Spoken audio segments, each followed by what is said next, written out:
Good evening. Thank you for joining us for what will certainly be an engaging event. I'm Laura Lindenfeld, Executive Director of the Alan Alda Center for Communicating Science, Dean of the School of Journalism, and Vice Provost for Academic and Strategic Planning here at Stony Brook University. This event is co-sponsored by the Center for Civic Justice and the Office of Student Life and Division of Student Affairs, the Office of the Provost, and the Office of the President. At Stony Brook University, the principles of caring, respect, and civility are foundational to our mission and vision. They represent the very essence of who we are and guide our commitment to providing equal access to world-class education in a caring environment. At Stony Brook, we respect and embrace our differences, take responsibility for protecting our local communities, and practice civility at all times. Like tonight. This election has certainly challenged people's ability to listen and hear across differences. When we don't hear each other, it's easy to cast aspersions and create an us-them dynamic that pits people against each other. This evening, our goal is to have a conversation about this period of political transition.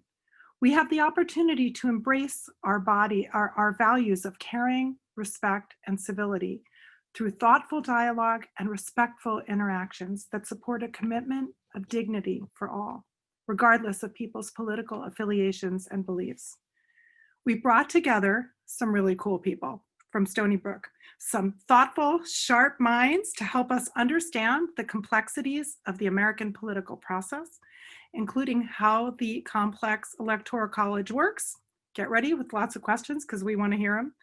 The possibilities of legal challenges, which are mounting, and recounts, and the myriad ways the transition teams and political parties could respond to the coming weeks and months ahead. We don't know, it's certainly complex, but we have some wise minds to help us navigate.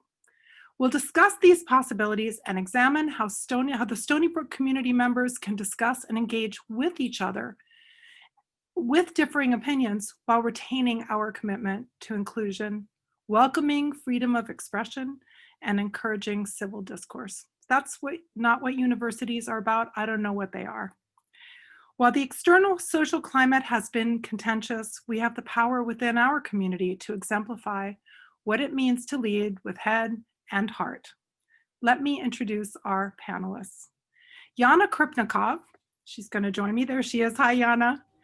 Is a political psychologist who studies the relationship between political partisanship, political communication, and people's willingness to participate in politics. To date, her work has been published in a variety of political science journals, as well as popular press outlets such as the New York Times, CNN, and the Washington Post. Her first book, published with Cambridge University Press, focuses on people who identify as political independents. Her next book, under contract with Cambridge University Press, how awesome, Yana, focuses on differences in people's engagement with politics. Really great to have you here tonight. Thank you so much. I was almost going to say our next contestant. Our next participant is Ryan Vander Wielen. Hi, Ryan. Hello. How are you? You're calling in from New Jersey, right? I am, yes. Great to have you here. Great to be here. He's brand new on our campus virtually. Is an associate professor of political science at Stony Brook. His research and teaching interests are in the area of American political institutions, political decision-making, quantitative methodology, and formal modeling. Much of his research examines how legislators strategically navigate their electoral circumstances and whether voters hold elected representatives accountable for their behavior in office. Can't wait to hear what you have to say tonight. And last but definitely not least, Judy Brown Clark, otherwise known as JBC. How are you? I'm well, thanks. And you're here in Stony Brook tonight too, right? I am. Yeah. Judy is our VP for Equity and Inclusion and Chief Diversity Officer. And this role, she provides vision and leadership, remarkable vision and leadership in promoting the institutional culture that supports diversity, equity, and inclusion initiatives across the university hospital, and the Long Island State Veterans Home and the Medical Center.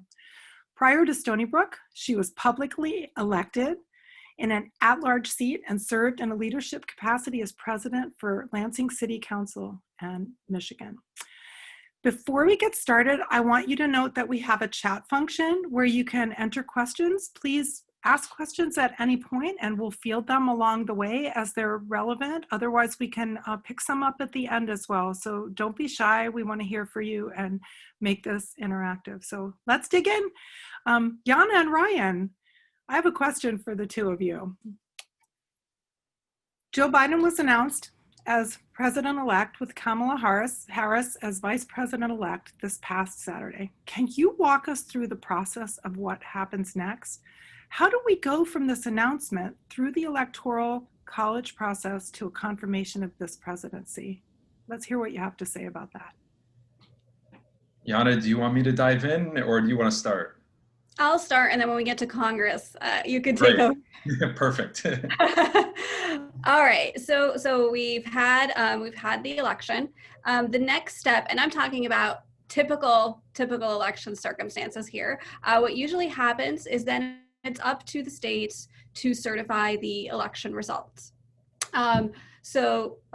This kind of accounts for all the vote counting should be finished. All the votes should be kind of accepted. And then the states basically certify that election has been held. Once that happens, it heads over to the electors because we're in an electoral college scenario. And then these electors are basically representing the will of the states and cast the votes. Typically, this is actually quite formulaic. The electors essentially cast their ballots for whoever the state voted for as the president. Most of our states are majority take all, but 2 of our states do in fact vote by district, so those states might split their electoral votes. So then the electors cast these votes, nothing too unexpected here, and then it heads over to Congress. So I'll head it over to Ryan. Well, in Congress, it's also quite formulaic. Congress meets in a joint session, which means that House and Senate meet together. The presiding officer is the vice president, who in this case is Mike Pence. They will read the certificates of vote, which are the certified and reported results of the Electoral College votes in the individual states. And they just read in alphabetical order. After a state has been read, the certificate of vote has been read in that state, there is an opportunity for members to challenge the results in those states. Now, in most elections, this is not something to be concerned with. And in fact, in some recent years, there has actually been an expedited process just because there is no real conflict. But in the event that there is some conflict over the electors, there's an opportunity for those electors to be challenged. That requires a House member and a senator to offer a joint challenge. Now, if that is successful and that both of those members have challenged the results, then it becomes the Wild West. And I'm happy to go into the details if there's interest in understanding where it goes from there. But you know, there's just a lot of uncertainty about how all of that goes down, the adjudication of the electors. But you know, knock on wood, this is all fairly routine as well. Can you talk about how the process works for states certifying election results? Yeah, sure. Jana, do you want me to jump in? You can go ahead. It took me a while to unmute. Okay, so there are two stages of certification that essentially go on. One is that after the states have finalized their numbers, the governors will certify those results in the form of what are called certificates of ascertainment, excuse me. And in those certificates include the electors who have been elected by popular vote in those states. The electors will then meet in this case, December 14th, I think they meet, and they will cast a vote. And so those are separate certificates. Those are certificates of the vote of the Electoral College. But what's sort of interesting, just to you know, there's been a lot of talk in this election about some crazy things that could happen, like legislatures appointing their own electors separate from the popular vote. One thing that's important to note is that it's the governor of each of these states that signs the certificate of ascertainment. And that's important because of the possibility that if legislatures do deviate from the popular vote and elect their own electors, right? Especially in some states like Wisconsin and Michigan and Pennsylvania, where there's a Democratic governor and a Republican legislature, right? There's the possibility that there could be two parallel slates of electors that actually come out of the state because the governor is responsible for signing those certificates of ascertainment. Jana, you want to comment? No, I mean that's exactly the process. Up until the certifications, you know, in every electoral context, in every election, a candidate has the right to request a recount. They have to pay for that recount, quite a bit of money, but they can request it. They can file lawsuits. Lawsuits are often filed over votes. A lot of these lawsuits are in fact thrown out because the burden of proof is on the candidate to demonstrate that there is a reason to in fact challenge certain types of votes. So a lot of these things that are playing out in this election are things that do in fact happen in a lot of cases. They're just playing out kind of much more publicly and with much more media coverage than they have gotten in the past. What's the running price tag for a recount these days? Like, how much money are we talking? So don't quote me on this, but I think it's like 3 million. Wow. So, yeah. Change. That's a lot of cash. That's a lot of cash. That's something I could request. Thank you. Ryan, I have a question for you. Your work focuses on how legislators navigate strategically, as you say, their electoral circumstances. From your perspective, what role will legislators play in the next months as we transition to a Biden inauguration in January? Well, so as far as you know, what Congress will do and accomplish between now and the inauguration, you know, I'm afraid I suspect the answer is very little, and you know, so to answer it in a sort of more academic fashion, in terms of the work that I've done on legislative behavior, one of the things that I've spent a lot of time looking at is how legislators vary their relationship with their party between elections. And I find a fairly systematic pattern of members going from being very partisan to less partisan as elections approach. And so, you know, why do they do that? Well, they do that because they know that when elections are a long ways off, voters will often overlook or even forget their behavior that happened a long time ago. And so because of that, they're able to pursue partisan goals when elections are quite distant. So what does that mean for us right now? It means that in a lame duck session, we tend to see extremely partisan behavior. And you know, there's just not enough, you know, there are not enough members who have been unseated to really move the needle on that.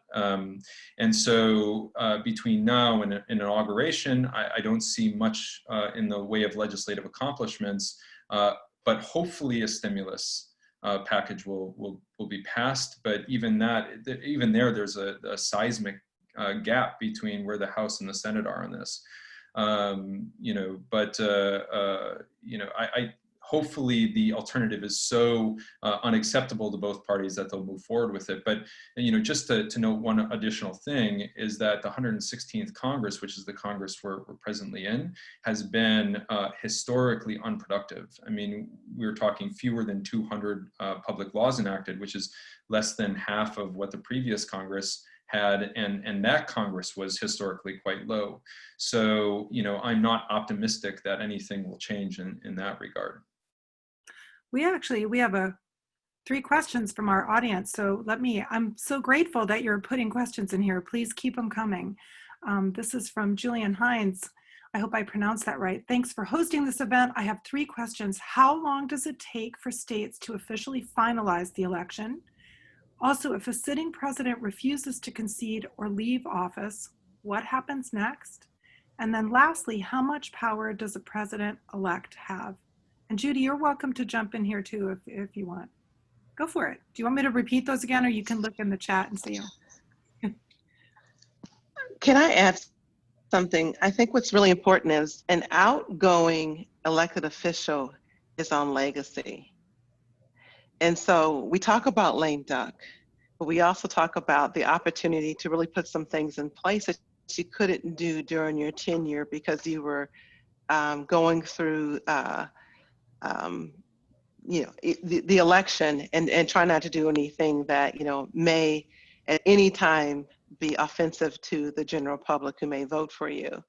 So even though we're typically in a lame duck session, I do wonder how much precedence for creating a legacy right now. And it's been very important for outgoing presidents to really have their mark in history. And so your whole 4 years, your body of work reflects what you do, but then that last enabling opportunity to really put some things that you've not had the opportunity to do till that point is something that I think we should keep our eye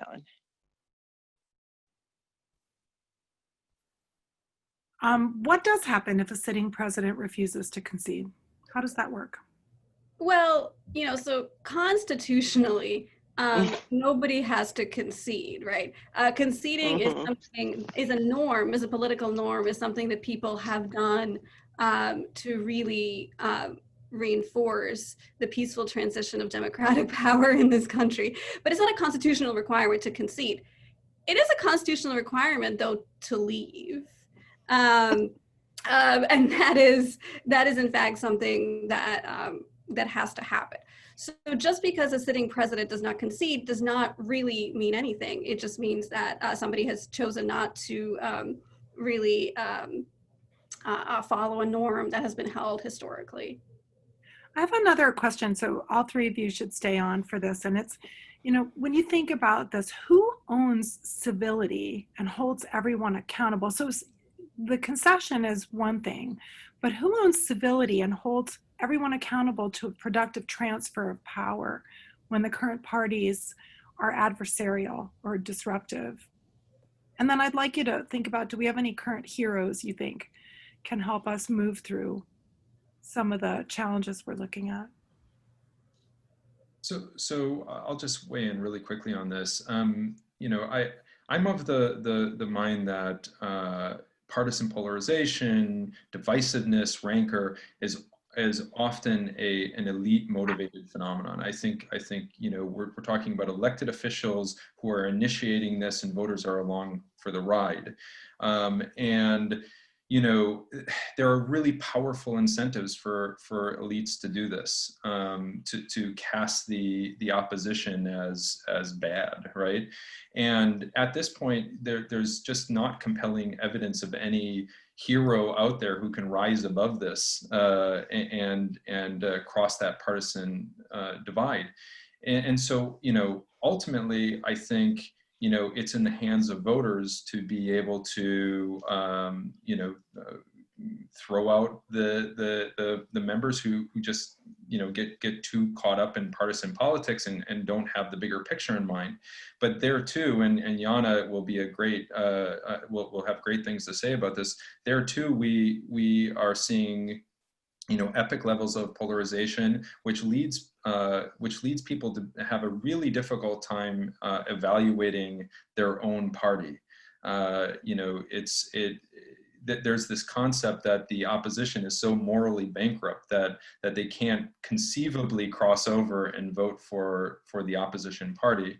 But I'll leave with one final kind of optimistic view of this, which is that in some of my work, I look at how voters vary in terms of how well they can hold their own party accountable for its behavior.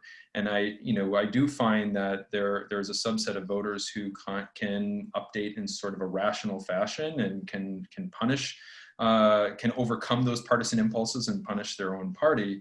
And it, you know, there may not be a lot of them in the electorate, but I'm not sure that we need a lot of them in the electorate in order to effectuate change in government. So, I mean, we don't need everyone in every state. We just need, you know, thousands maybe in select states, like what we saw in this presidential election. I think it's also important to understand that civility is not just good manners. Civility is a strategy. You know, typically what we would see as behavior that is unbecoming is typically your way of aligning your party, particularly if you're not in power, to kind of stay in line. And there's certain things in affirmation you give that show that there's next steps and so on. So the most civil person is typically the person that's coming in, that is giving affirmation to the party that put them in power, and giving some sense that it's a new day, and that you're going to see yourself in the things that we do. And for those that aren't aligned, there'll be compelling ways that you fall in line. So I think as far as civility, you know, we'd like to think that we're a civil society, but I think we've had so many things that have shown that, you know, when you look at power, it doesn't typically fall under the auspices of uniting language. It usually becomes language that affirms followership and individuals that have good allegiance. So, you know, so I agree with both of these points. I think there is a lot of evidence that you know, the Americans are increasingly polarized, that there's increasingly divides between parties, not just between politicians, but between voters as well. And I think Judy's point that civility as affirmation of the fact that you voted correctly in some sense is not necessarily civility. It's something else. That being said, if I look at survey data, and if I look at the research, and if I look at the thousands of people who voted, a lot of them in states and conditions that made it extraordinarily difficult for them to vote, I think there are large groups of people who are increasingly dissatisfied with the polarization they see in front of them. I think there are large groups of people who increasingly see the divisiveness in Congress and the divisiveness between the parties as not necessarily serving them. They see it as not being about promoting what is good for the country and what is good for them and what is good for justice, but really about serving the needs of the two parties. If we look across time, certainly the proportion of people that Ryan is talking about, the people who definitely dislike the other side, has increased, right? The statistically significant increases. But on the other hand, this group still forms a minority of the American public. And these large groups of people are needed to kind of vote out incumbents and to really kind of maintain these political norms. So I think the fact that there are large groups of people who don't want this polarization, they don't want this fighting, I think that's actually kind of hopeful, maybe. Really reassuring. I have a question from one of our participants. What could be the significance of the firing of Defense Secretary Mark Esper to what may happen between now and January? What are your thoughts on that? Is there? I mean, I don't know if it's a place to ask here. Nobody has an answer. Nobody knows. No, I think one of the things is, you know, at some point in time, you have to take a stand. You know, everybody stands in what they do every day as a professional, as an individual, and sometimes it conflicts. And I think one of the things in that you know, one of the things that he did is that he found that, you know, some of the challenges weren't necessarily, or some of the things he's being asked to do weren't necessarily aligned with his professional perspective, and it was becoming complicated and uncomfortable, and so he made a personal choice to no longer participate. And that can be a lot of things. I mean, sometimes, I mean, people looked at that in a way in which they said, his taking a step back then doesn't have that voice of reason. But you have to respect individuals' personal conviction of when there is, conflict of what you stand for and what you're asked to do, that you can make a choice. So it has to be respected. Thank you for that, Judy. I don't think that's not what I asked. I asked what it's going to mean for us. Like, he's not in the purse anymore. So what's going to happen between now and January? Do you know what? If I can have people put questions in the chat and then I'll field them, it'll be a little easier to wrangle. Can anybody predict what's going to happen between now and January? He'll be replaced. Yeah, I mean, I can't predict it, but I mean, I think that this is, to an earlier question about what Congress will do. I think maybe even a more interesting question is what this mean, what Trump is going to do between now and January 20th.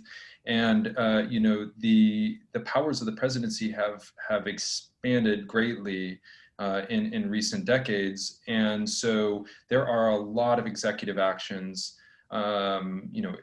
Not only executive orders, signing statements, pardons, firings that are going to happen between now and January 20th that I think are going to, have potentially long-term implications. Now, I mean, I'm not going to venture to talk specifically about this firing, but or predict what it means. But I think it's, we should keep a keen eye on Trump's behavior in the next couple of months. Let me move to a question for Jana that really dovetails on what you said just before. I know that your research looks at how people make political choices and take political actions. What thoughts do you have about how we can even enhance collaboration and work across party lines after such a tumultuous and contentious election period? I think kind of enacting bipartisanship is always difficult, in large part when you have two parties that have different goals and politicians who have potentially really different values and voters who have really different goals. One of the things that emerges from a lot of the research on voting and on people making choices and on how people kind of look to the other party is kind of returning both to Judy and Ryan's points, is that we get a lot of cues from elites. And so if the cues that we're going to receive from the politicians, and if the cues we receive from media coverage are going to be increasingly that the parties are heavily divided, and that the way to approach politics is to dislike the other party, then a lot of people are going to take this cue, and it's going to make bipartisanship really difficult.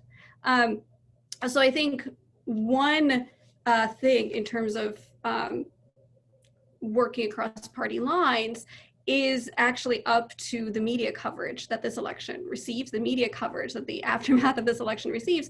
Who's elevated? Whose voices are elevated? Are the voices of the people who dislike the other side heavily elevated? Are they given a lot of space?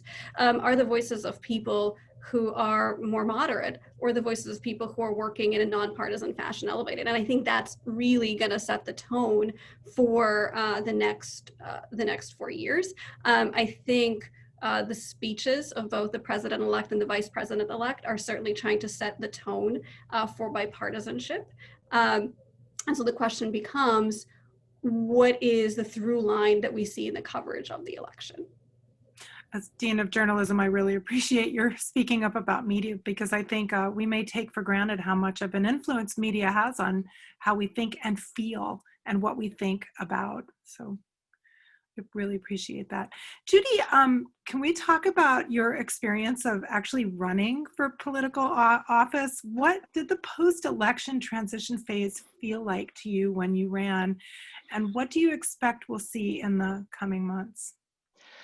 I think one of the things, and particularly when you're coming as a newly elected, is you have to know what you're coming into and try to figure out how do you do implementation when you have a seated incumbent.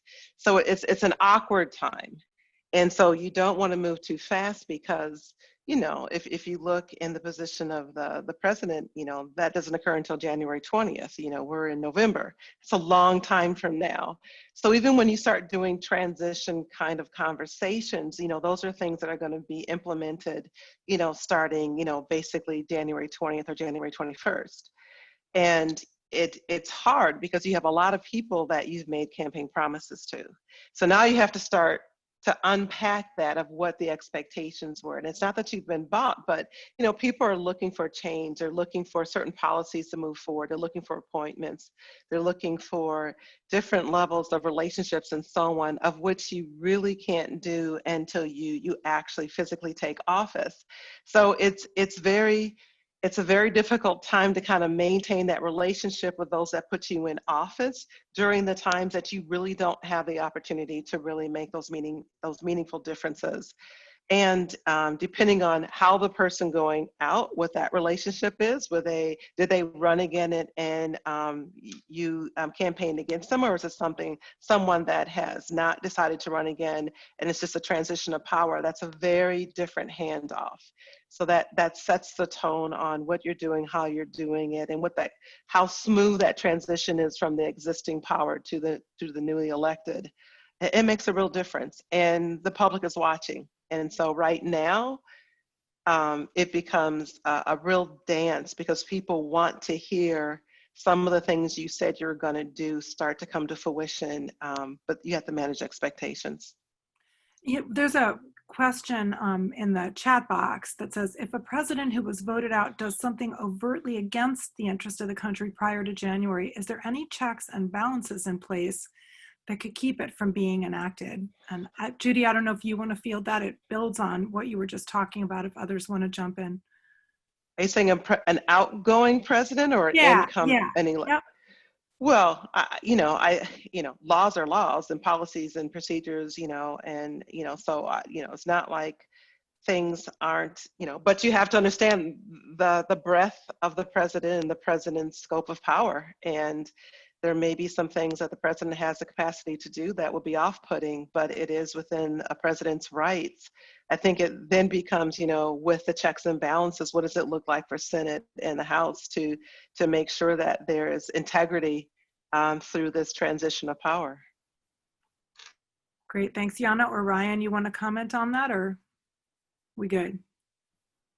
I mean, sure. Really, really quickly, Judy's exactly right.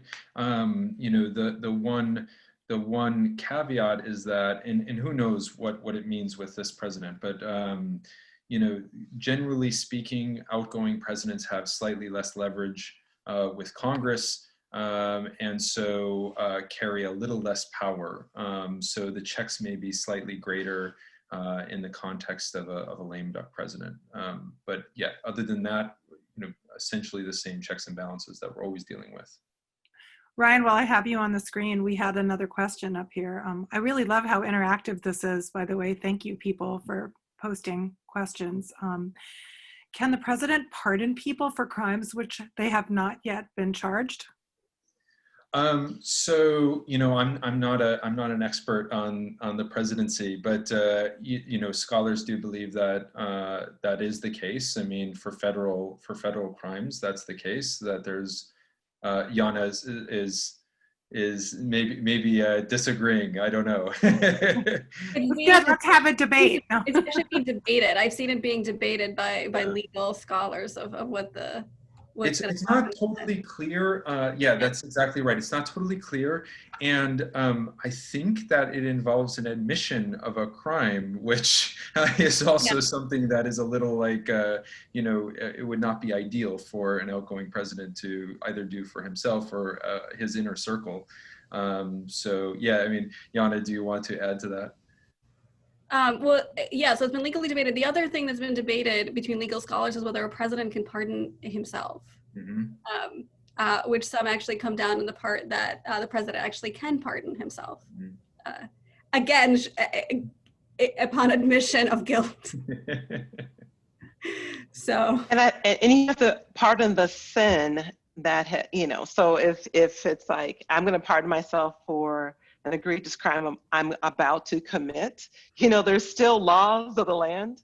But, if there is, you know, a sin to pardon, not cloaked behavior, it makes it difficult to say, I'm going to pardon myself for these crimes that I'm going to be, you know, they're going to be brought forth soon. I mean, so that's so intangible. And so, and so even if you pardon yourself, is that a blanket pardon? So I think it's, you know, from my perspective, I think it's very hard to pardon yourself for something that is pending versus something that you've been convicted and so on, which has typically been what presidents have done, is they've pardoned convictions and or things that people have been held accountable to with some level of status and closure. It's interesting to ask for or give yourself forgiveness for something that you have to admit to having done or haven't done yet. How do the pressures of, let me ask all of you this, of campaign promises, you know, when you're campaigning, you're making all kinds of promises. How do they weigh on the transition process? Extremely heavy. Trust me. The day people are calling you to congratulate you are reminders of things that have been in your campaign speeches and things, you know, any kind of policy promise or law promise, or, you know, what you're putting on your short list as far as some of your core values. And so it's, and I don't mean that in any kind of a quid pro quo or even in a way in which it's disingenuous, but if somebody says, you know, we'd like to see that, you know, climate change and coastal erosion is on your agenda, then, you know, you need to start speaking to some of the things that you have talked about, and that needs to be in some of your transition and implementation plans, because people need to see themselves in your process moving forward. It's very important. That's integrity and trust. Yeah. And who do you trust, both short term and long term? What do you think, Judy? Wow. You know, it's really interesting. Yeah, that's a tough one. I think, you know, it's really important in politics that, and you will find that most politicians have a very tight circle of who they trust. And many times you have people that will surround themselves around power to leverage for things that benefit them or other agendas. So it is extremely difficult to know who you can trust, and when you sit down to a meeting, what the ask is and what the unintended consequences will be. So it really requires you to surround yourself with individuals that are that have the ability to kind of look at the broader perspectives and give you other information besides the person that's sitting across from you. It's devastating to have a meeting with the wrong person. So it's really important to have yourself surrounded with people that can help you navigate that. So seasoned people are very important. I'm going to quote you on that. It's devastating to have a meeting with the wrong person. That's a great tagline. We have a question from one of our participants, and I'll throw this at all three of you. How do you see the influence of media on the political narratives as we have moved from what is a more fact-based coverage to the media actively trying to influence the narrative itself? And how do you see that the media will maintain integrity during this time? And I would add to that, there's a real diversity among media, right? It's not all equal. Anybody want to try to field that one? Well, so I'll just return to political science research. So research in political science, as you might expect, does show that the media have a pretty strong effect on people's opinions, especially on people's opinions about the parties and how divided American politics is. On the other hand, because in political science research, there's always another hand. On the other hand, the thing that we see is that the people who most closely follow the media, the people who spend the most time with the news, are people who didn't really need all that much convincing that their party or their candidate were the right candidate all along. So that's sort of the odd circularity. We see this correlation between people their opinions and the news they follow. But we can't necessarily say that this is because they follow that news, in large part because people self-select. They choose to listen to certain outlets, they choose to ignore other outlets. So certainly the media has a narrative, but it's largely giving a narrative to people who almost wanted that narrative in the first place. They, in fact, wanted to see that, for example, their candidate was great and the other candidate was terrible, or that the whole election was terrible, the whole election was great, and so forth. So as long as people kind of pick their information, and there is a ton of information to choose from. You could go an entire day and never read anything you disagree with if you so choose, given that we can get our information from social media, given that we can get our information from a variety of sources. Through that point, it is in some sense outlets talking to supporters. And as a result, they're selling kind of people narratives that these people wanted to have in some way in the first place. Thank you. Anybody remember the old days of a station break? I'm going to do a station break. If you're just joining us, this event is co-sponsored by the Center for Civic Justice and the Office of Student Life and Division of Student Affairs, the Office of the Provost, and the Office of the President. Please share questions and comments using the chat feature, and I will bring them to our participants. I'm going to catch up on a few of those too at the end and bring them back. I'm trying to multitask, usually pretty good at that for anybody who knows me. Right, Brian, I'm curious to hear your thoughts. This is not exactly the presidential question, but it has to do with the whole election season. What are your thoughts on the congressional races and what those outcomes, both the ones that are confirmed and ones like the Georgia Senate seats that will go through a runoff, what will that mean for the future of a Biden presidency? They're not, the congressional races are not unrelated to the presidential race, as you know. But Democrats were really optimistic going into this cycle, thinking that they had the potential to pick up seats in both chambers. That did not happen in the House. Just looking at the House, I think, I'm about to say something very profound here, which is that polarization in the modern Congress means that Republicans represent Republican districts and Democrats represent Democratic districts. And there are actually precious few instances where the parties actually have a viable opportunity to switch control of a particular district. Going into this cycle, though, Democrats, you might think of Democrats as in the House as being slightly overexposed in the sense that there were more Democrats who were in conservative-leaning districts than there were Republicans in liberal-leaning districts, in large part because of the successes of 2018. And so, just to put numbers on this, Democrats were defending 30 seats that Trump had won in 2016, whereas Republicans were only defending 5 seats that Clinton had won. And if you add to this, despite the fact that Trump lost, we have to keep in mind that Trump was wildly popular among his base and turned out a tremendous vote.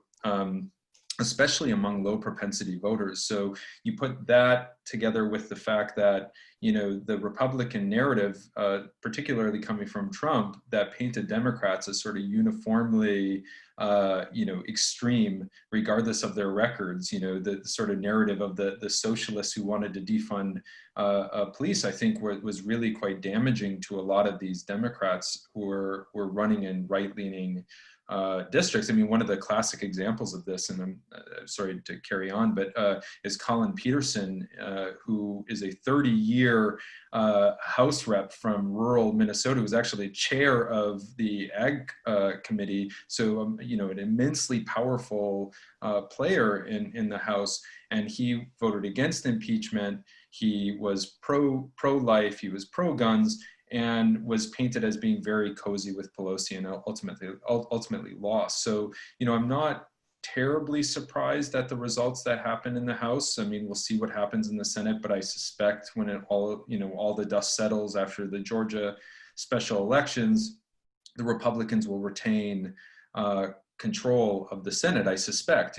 Maybe the trends in Georgia will remain, powerful all the way through the special election. But, I think there's reason to be doubtful about that. But ultimately, what I think this all means for Biden is that he's going to preside over a divided Congress. And there are some areas where they may find common ground, things like infrastructure, maybe prescription drug costs, these sorts of, but they're slim, they're few and far between.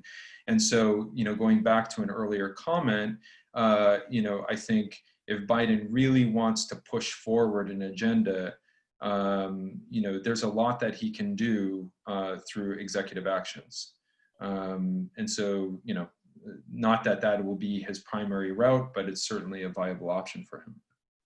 Ryan, while I have you here, there's another kind of technical question I think you can field from one of our participants. I understand that the Secretary of Education position was nominated and voted on by Congress. Is this a position that is 2 to 6 years long, or can such a position be filled by another person sooner? It's in the chat if you want to take a look. Yeah, so cabinet level positions are at the pleasure of serve at the pleasure of the president. So can serve as long as the president wants that person, DeVos in this case, to be in place. Not to chase this down too far, but like there are ways to impeach cabinet secretaries, but other than that, the president controls the hiring and firing. So and doesn't have to have a good reason for firing someone. It's just at the pleasure of the president. Thank you.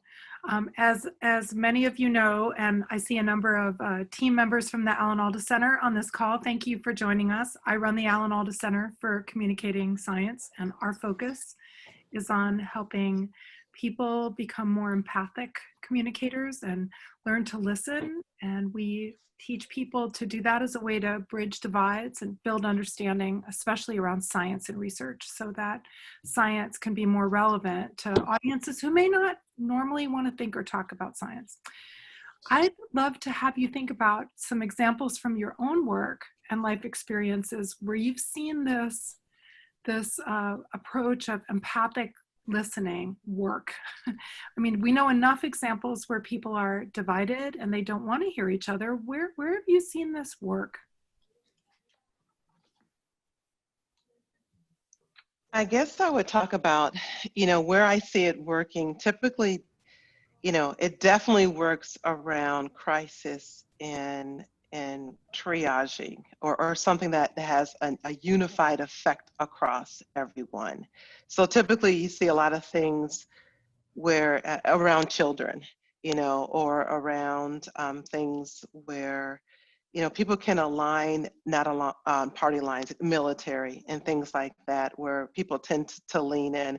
I think what makes an empathetic listening slimmer is one thing that I learned in politics, and I didn't think it was true, but I know the statistics, and I've seen many, many years of statistics, is negative politicking and platforms and so on literally moves audiences and the votership in a way in which positive type of campaigning doesn't.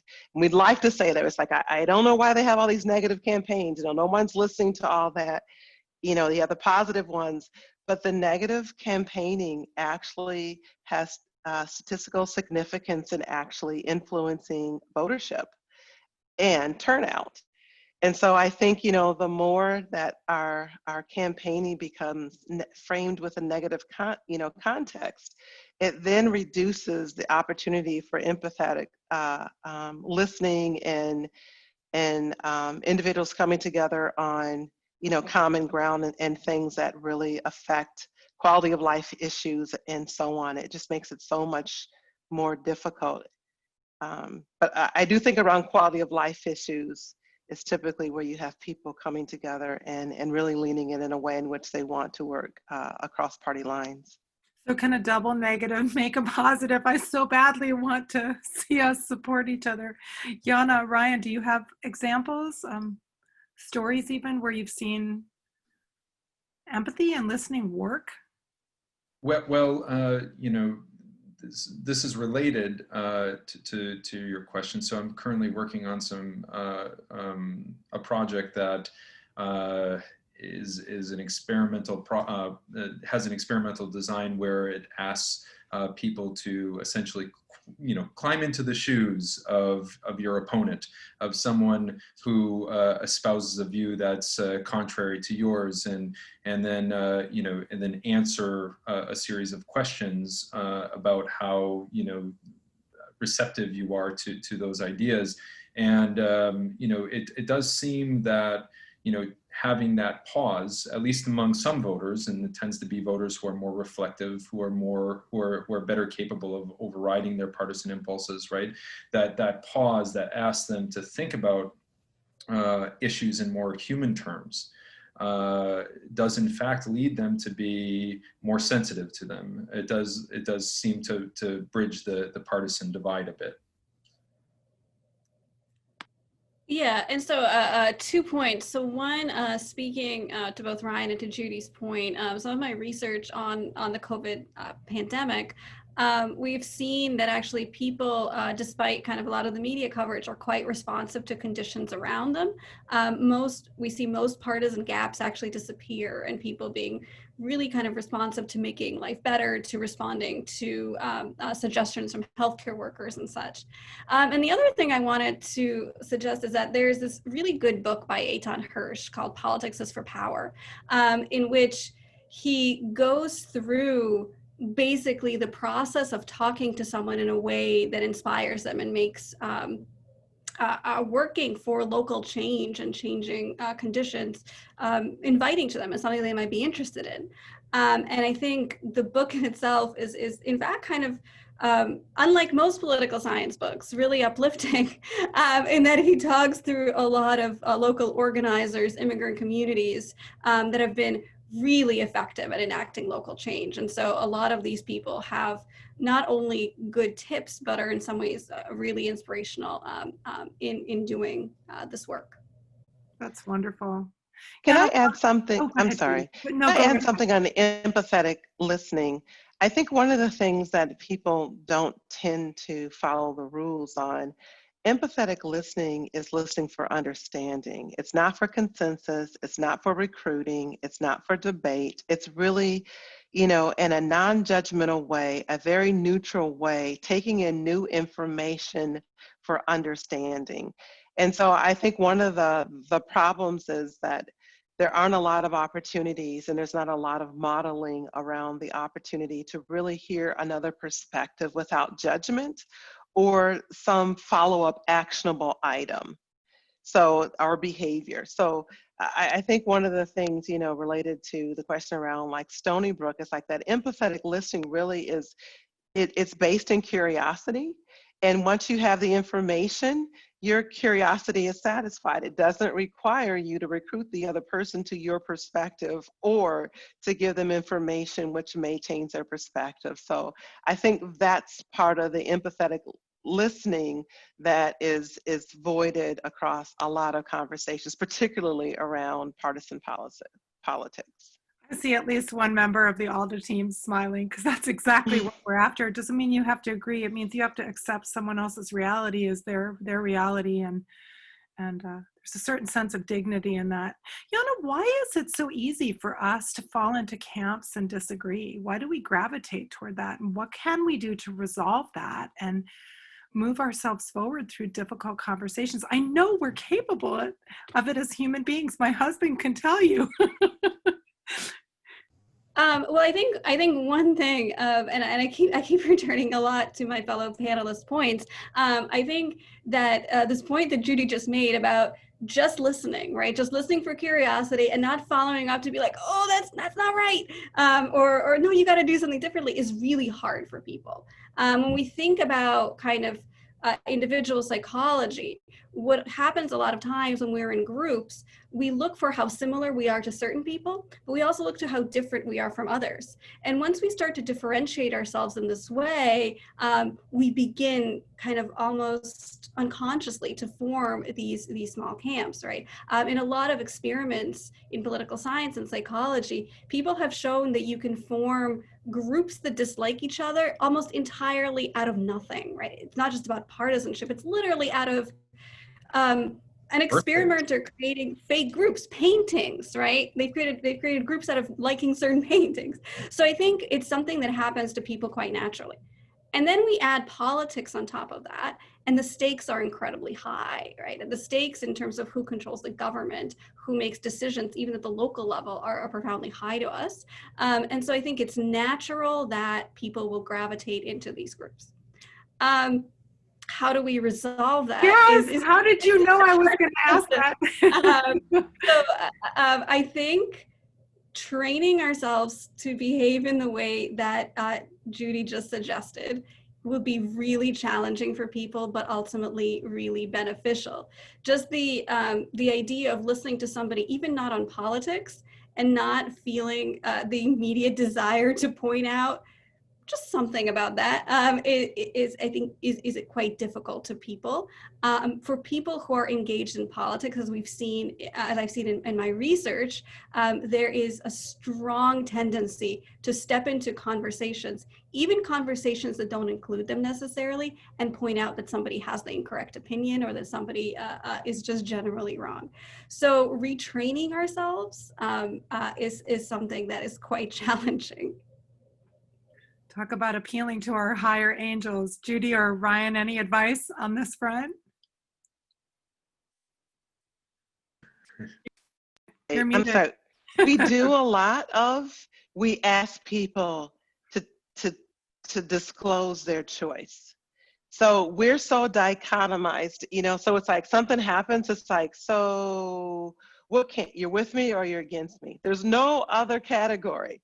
And you see it in articles, you see it in discussions, or somebody says something and you have to defend yourself. We're so judgmental, it's not even funny. And it really comes to and I think it's just like that tribalism that, you have to, are you with me or against me? And it just is something that, it's in a kind of our national DNA, and we have to just kind of, and it's maturity that breaks it down, that fights that urge to make you choose a jersey and make a choice as to either you're with me or against me, you think the way I do, or you're, enemy, friend or foe, enemy or, so we have to fight that urge, but it happens in so many things that we do. Seems quite primal to us, but I'm convinced we can develop that curiosity and really invest in caring about each other. I think we have to. Judy, it's not a choice, right? It's a choice. I'd like to turn the focus to your role as VP for Equity and Inclusion and our wonderful Chief Diversity Officer. What does it mean, do you think, to see the first woman and woman of African American and Indian descent, child of immigrants, in the role of Vice President? I think one of the things is like, when we talk about ourselves as a nation of, First Nation, of slaves, of immigrants, and so on, to really see that, our leadership is starting to reflect who we are as a body of nation. It's something that is so affirming and absolutely shows the incredible talent pool and everything that, we have as our values and DNA of who we are as a nation. And so, when we look at the Statue of Liberty and we think of, all the things that define who we are, and then we see it in action, I think it's just something that's so poetic. And I think that's one of the things that became so moving for so many individuals, that there isn't a privileged pathway. There are other, there's a pipeline is very fixed and it tends to be privileged. A pathway means that you find your way into leadership and levels of exemplar. And I just think that that's one of the things that so many people were so emotionally touched by, because they saw their journey and their ancestors reflected in her story. What a lovely, I love this idea of pathway. How do you imagine this will shape the White House and our perception of leadership, independent of political party, just this mere fact moving forward?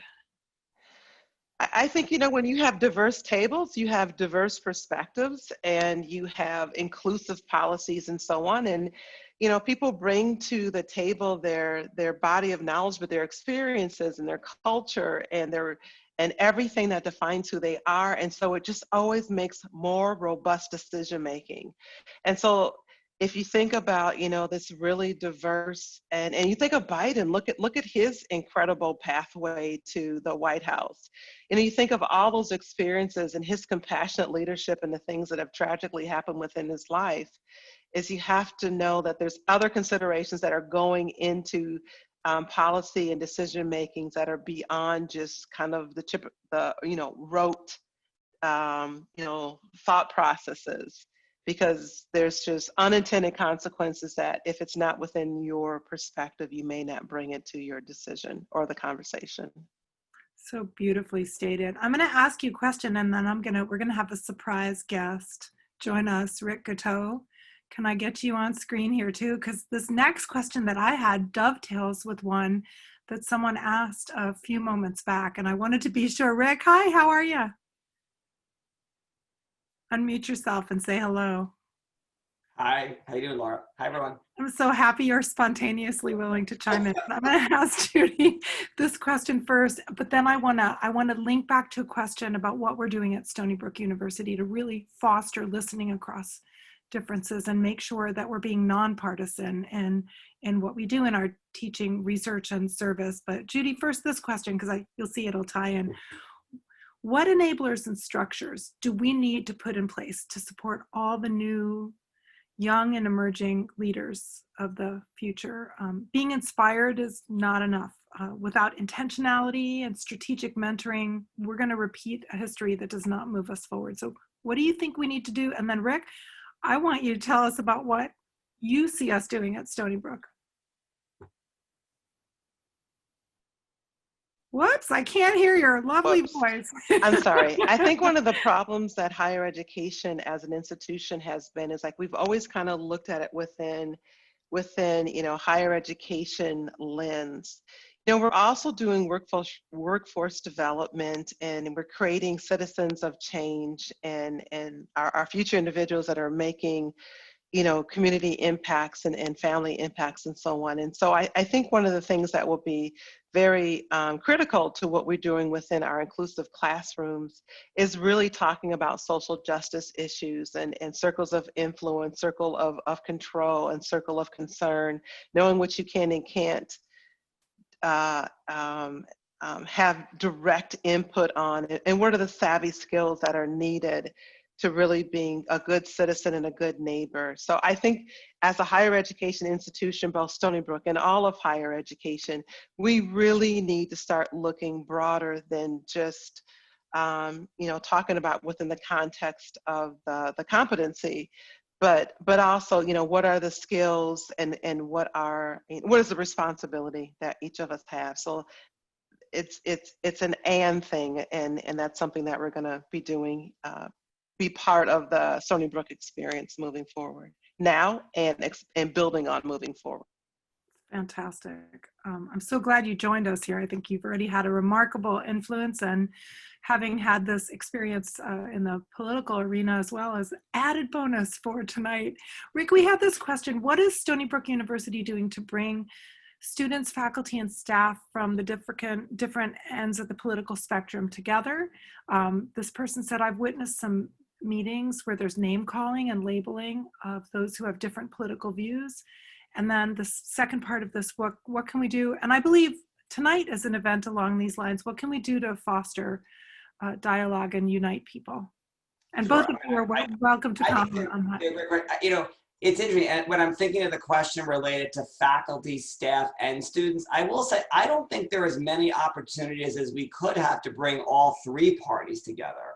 I think there are pockets within each group that have that dialogue, but I don't think it's a campus community. I will say I think we can do better in that regard. And obviously, I mean, Zoom has provided good opportunities to do that, maybe in different and creative ways, but I also think the in-person opportunity is something that we long for, and to be in that room and have that discussion. And, you know, when I first saw the question, I mean, a couple things that came to mind. I mean, clearly, the classroom is such an important place for that dialogue to happen. But I think parallel to that, a few places that kind of outside the classroom experience, I know with our Center for Civic Justice, and I know many of you and others have seen the community dialogue that they host on a variety of topics and issues. And I will say that's one of the first experiences in my time at Stony Brook where I've sat at a round table with a group of students focused on an issue that has two sides of that issue, and how do you get people to have a discussion about it. And I have walked away from those dialogues with just such respect for our students, because not only is it a diverse group around the table, but many are talking not only about their views, their parents' views on issues, how they may have a different mindset than their own family members and how they reconcile that. And then if they disagree, how to engage in that. And so in the end, it's I would call it a healthy dialogue and discussion. If there's disagreement, I think students bring hopefully to the table in that conversation a set of leadership skills about how to resolve conflict. And that's also one of the pieces. I have the good fortune in our scholars program, I teach a course every spring called Leadership and Ethics in Organizations. And one of the goals of the class is for students it's a very self-reflective part where they're learning about their own leadership styles and skills and strengths, but they're also presented with case studies and challenges in which they will have to have disagreements about a topic. And how do you work through, it's not only the discussion of the substance of the issue, but how do you use your skill and your to have the right attitude and approach in those meetings, in those settings, to have an open discussion where no one feels that they haven't been heard, and where they have not been, and where everyone feels that their view has been respected and listened to. So to echo a lot of what the comments have just been said, I think it's the skill building on the student part, and then some of it's the substance of the issue-based piece that we want to combine and merge those two. So I think our students, they are prepared for the world going ahead. That's awesome. And Rick, you know, I love collaborating with you, and you too, Judy. So here we have student affairs, academic affairs, Office of Equity and Inclusion. It's wonderful. We need to do more things like this. And Rick, you're welcome to stay on screen. Let me bring Yana and Ryan back up. I want to ask you each briefly, what do you see as the greatest, I mean, COVID aside, obviously it's the most pressing challenge. 130,000 documented cases yesterday is extraordinary. What do you see as the greatest immediate challenges we face as a country? And what advice would you give to Biden and Harris about how to best navigate these? Who wants to go first? Oh, I'm happy to. So yeah, I mean, obviously, like, you know, COVID looms large. I mean, I think, you know, there's a lot to be done there. That's obviously the most immediate pressing issue, but there are a lot of other issues, you know, that confront this country relating to, you know, healthcare, climate change, you know, racial and ethnic inequality. You know, there are a number of issues that are imperative for the Biden administration to address quickly. You know, in terms of, this advice that I'm about to give, I just want to preface by saying I would give the same advice to a Republican administration coming in. So this is not meant to be partisan, but, you know, I know that Biden is very much fancies himself as an institutionalist, and I think that he believes that you know, he is able to forge cooperation, especially given his relationships with, you know, members of Congress. Like, he has a longstanding relationship with McConnell, for example. But, you know, one of the things that was a harsh I think, learning process for the Obama administration, of which he got to see up front, was that we are not in a post-partisan world, that trying to forge those cooperations will be extraordinarily frustrating for him, and he will probably walk away empty-handed. And so, I think that a strategy for executive action has to be made early on, and used, widely, I would say, in the pursuit of those policy goals. Thank you. Yana, do you have some thoughts to share on this? Yeah, so I agree with Ryan. Kind of the most kind of the pressing goals. Even though you said let COVID lose, I'm gonna repeat COVID because it's a problem with multifaceted outcomes, right? There are women who've exited the workforce due to COVID. There are increasing educational inequalities that have been created due to virtual schooling. So that kind of looms large. Racial injustice also looms large as a big problem. My kind of thoughts on the transition is that we're certainly not in a post-partisan world. We are likely in a context that surveys show is somewhat more polarized than it was that last time that Joe Biden was the vice president. But one thing I would suggest is that the government comes with a number of kind of career bureaucrats. They're not partisan politicians, but they have people who know the workings of the government. They've been in agencies. They provide sort of the backbone for effective functioning of the government for things to run smoothly. Somebody needs to implement the policies that the government puts forward. And so I think one kind of challenge for the administration, and again, much like Ryan, I think this would go for a Republican or a Democratic administration, is to actually rely on those career bureaucrats and to staff the agencies and to staff the cabinet with people who are going to do the best job implementing any vision that the president-elect has. And I'll agree both with Ryan and Yana. I think this is a people first problem, and I think it's really very important of putting the right people in. It's really important. To Yana's point, it's like people have to understand bureaucracy and understand what it means to navigate large systems. You can't just come in with high ambitions and not know how to navigate and get buy-in and figure out how to navigate good public policy and good public will. I think the other thing is kind of this adaptive leadership, which is, as we're going through COVID and our unconfirmed recession and all the things that we're navigating and getting small businesses back on and all the things that are happening with unemployment, and we're no longer, we're moving forward with our statewide evictions, and there's a lot of individuals that are navigating real basic needs. Forget high level, really basic quality of life issues. And so, and then you add with that, this pandemic of isolation. So I think if we don't do things that are in addition to, kind of the infrastructure policies, we have to do a lot of soft connectivity things that make people feel heard and valued, not left behind, and so on. If we don't do that, then what you find is, and people become apathetic.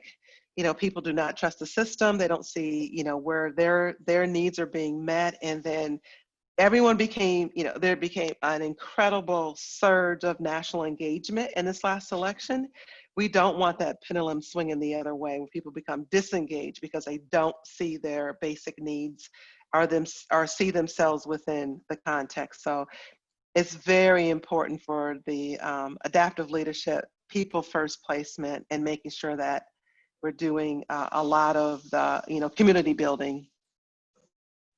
Rick, you have a comment to add here? No, because I apologize because I'm doing a work-related thing at the moment. So And it's because COVID never ends. I know it never ends. I So mean, I give that's my, okay. my I'll deep tell you apologies. what. You can I'm gonna blame ask- me. I'm going to ask you a different question. And It's a never end. this will be our final round of questions and comments, just briefly. And I'll start with you, Rick. What would you hope people take away from this event tonight? What would you hope they remember? So, I mean, I think more than anything is as we look back at the last 4 years, and I actually had this conversation with at a divisional meeting today.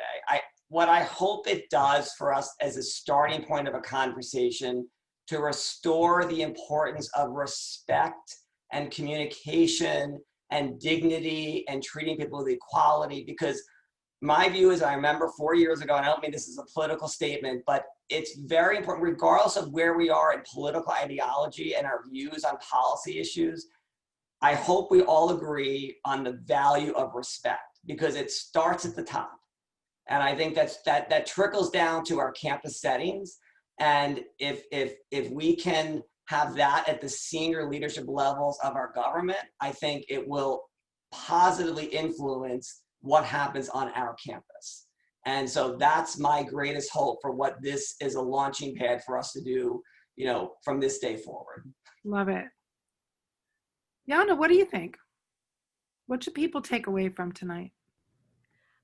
Well, I think on a practical level, the idea that government is a really complicated set of interlocking decisions, actors, levels, and so forth. And so kind of determining the implications of one actor for the government means also reasoning kind of about the many other actions different governmental actors are going to take. It's all kind of part and parcel of this very complicated thing, which makes it difficult to determine precisely what's going to happen, and which I think in some sense made the previous 4 years kind of challenging, because a lot of things were kind of unusual, even as far as political science theories of government go. The other thing that I would hope people take away is the idea that, as Rick just said, the importance of respect, importance of listening to each other, especially when we are in a context that is incredibly heavily polarized, especially in a context where we're getting a lot of really conflicting cues from politicians. It's sort of important to kind of step back and figure out for ourselves kind of where we want to focus and what values we want to bring to a given political moment. Thank you. Ryan, what do you think? What should people take away from this? So yeah, a lot of great points here this evening.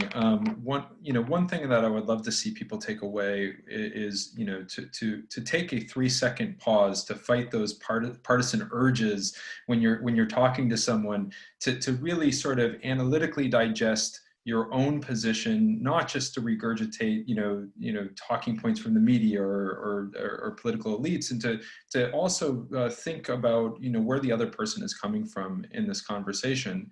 And importantly, to also take that mindset to our elected officials with the expectation that they follow suit, because that really, at an elite level, is the only way that we're going to move forward and be a more productive and country-centric government. And Judy, last but definitely not least. First of all, I think, we can't control the world, but we can control our world. I hope that people take away this sense of hope and kind of ownership of moving everything forward. This is a million, bazillion points of entry that really makes this incredible difference. And we look at it from a national perspective, but literally we know, all politics are local. They starts off from a local, perspective, and that becomes kind of the base of what then can matriculate up into this large